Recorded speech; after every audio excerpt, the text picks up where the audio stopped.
大家好，我係溫哥華地產經紀 Vincent。咁今日咧就想同大家睇下一間兩房家丁。咁有咩特別咧？如果你唔係一定要揾新樓，你中意一啲空間比較多嘅 apartment 嘅話咧，呢間可能會啱你啦。我哋依家入去睇下。今日要睇呢間屋嘅地址就係8180 Lansdowne Road Unit 610。咁呢笪 corner unit 嚟嘅。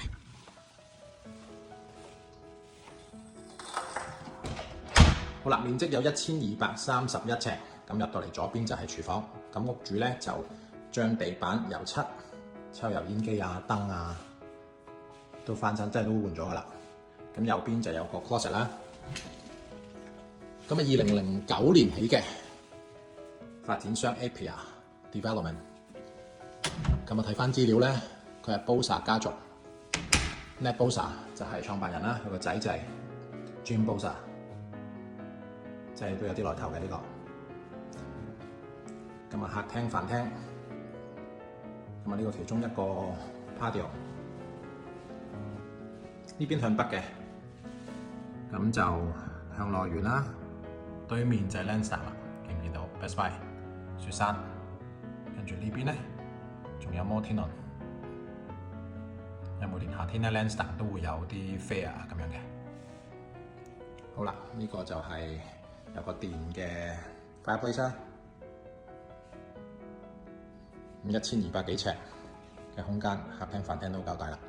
另一個賣點咧就係呢一個啦，600幾尺嘅 patio， 出嚟感受下有幾大。可以做咩咧？咁大個 patio， 燒嘢食 ，gathering， 放下狗。執翻靚仔佢，擺啲燈，擺啲太陽傘。好彩呢個係喺溫哥華，香港6樓咁大個 patio 嘅話咧，我擔心有機會有啲垃圾。不過呢邊係好乾淨。好啦，咁入去睇埋室內個情況。咁頭先講咗啦，呢個係電嘅 fireplace， 係啦，咁用 baseboard heat 嘅。